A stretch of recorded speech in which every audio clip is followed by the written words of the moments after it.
നമുക്കറിയാം, കേരളത്തിൽ ഒരു പ്രോപ്പർട്ടിയെ വാങ്ങി നമ്മുടെ പേരിലേക്ക് രജിസ്റ്റർ ചെയ്യുവാനായിട്ട് നമ്മൾ പർച്ചേസ് ചെയ്യുന്ന കോസ്റ്റോ അല്ലെങ്കിൽ ഗവൺമെൻറ് നിശ്ചയിക്കുന്ന ഫെയർ മാർക്കറ്റ് വാല്യൂ ഏതാണോ ഹയർ അതിന് മുകളിൽ 8% നമ്മൾ സ്റ്റാമ്പ് ഡ്യൂട്ടി നൽകണമെന്ന്.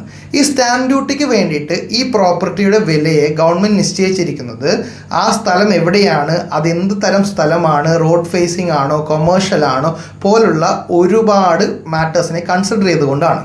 നമുക്ക് ഇന്നത്തെ ഈ വീഡിയോയിലൂടെ ഏതെങ്കിലും കാരണത്താൽ നിങ്ങൾ പർച്ചേസ് ചെയ്തത് അല്ലെങ്കിൽ നിങ്ങൾ വിറ്റത് ഈ ഒരു സ്റ്റാമ്പ് ഡ്യൂട്ടി വാല്യൂവിൽ താഴെയാണെങ്കിൽ എന്താണ് അതിൻ്റെ ഇൻകം ടാക്സ് വശങ്ങളെന്ന് മനസ്സിലാക്കാം. ഇൻകം ടാക്സിൻ്റെ സെക്ഷൻസ് പരിശോധിക്കുകയാണെങ്കിൽ നമുക്ക് മനസ്സിലാകും, നമ്മൾ ഏതെങ്കിലും കാരണത്താൽ വിറ്റ പ്രോപ്പർട്ടി സ്റ്റാമ്പ് ഡ്യൂട്ടി വാല്യൂക്കല്ല വിറ്റതെങ്കിൽ, അതിനേക്കാളും താഴെയുള്ളൊരു വാല്യൂവിനാണ് നമ്മൾ വിറ്റതെങ്കിൽ, ആൻഡ് ആ വിറ്റ വാല്യൂവും സ്റ്റാമ്പ് ഡ്യൂട്ടി വാല്യൂവും തമ്മിൽ 10% കൂടുതൽ വ്യത്യാസമുണ്ടെങ്കിൽ ആ സ്റ്റാമ്പ് ഡ്യൂട്ടി വാല്യൂവിൻ്റെ മുകളിലാണ് നമ്മൾ ക്യാപിറ്റൽ ഗെയിൻസ് കണക്കാക്കേണ്ടത്. ഇതിനെ ഒരു ഉദാഹരണത്തിലൂടെ മനസ്സിലാക്കുകയാണെങ്കിൽ 1.5 കോടി രൂപ സ്റ്റാമ്പ് വാല്യൂ ഉള്ള ഒരു പ്രോപ്പർട്ടീനെ നമ്മൾ 1 കോടി രൂപക്കാണ് വിൽക്കുന്നതെങ്കിൽ നമ്മൾക്ക് ക്യാപിറ്റൽ ഗെയിൻ കണക്കാക്കാൻ വേണ്ടി സെയിൽ കൺസിഡറേഷൻ ആയിട്ട് കണക്കാക്കേണ്ടത് 1.5 കോടി രൂപയാണ്. അതായത് 1,35,00,000 രൂപയാണ് 10%. 1.5 കോടിയിൽ നിന്ന് 10% മൈനസ് ചെയ്താൽ കിട്ടുക.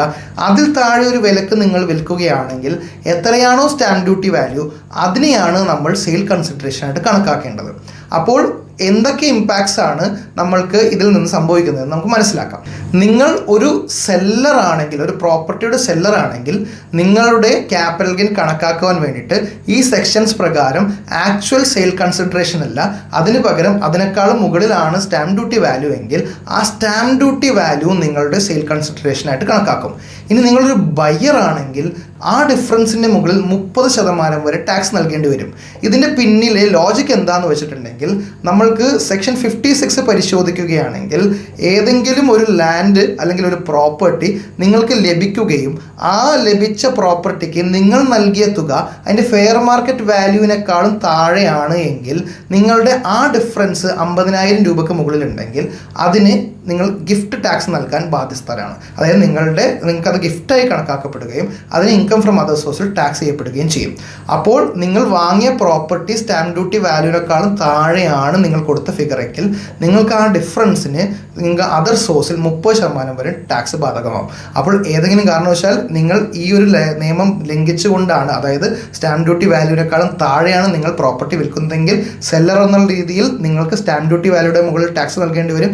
ബയർ എന്നുള്ള രീതിയിൽ നിങ്ങൾക്ക് ആ ഡിഫറൻസിന് മുകളിൽ നിങ്ങൾക്ക് 30% വരും ടാക്സും വരും. നിങ്ങൾക്ക് ഈ സെക്ഷൻ ക്ലിയർ ആയി എന്ന് വിചാരിക്കുന്നു. Thank you.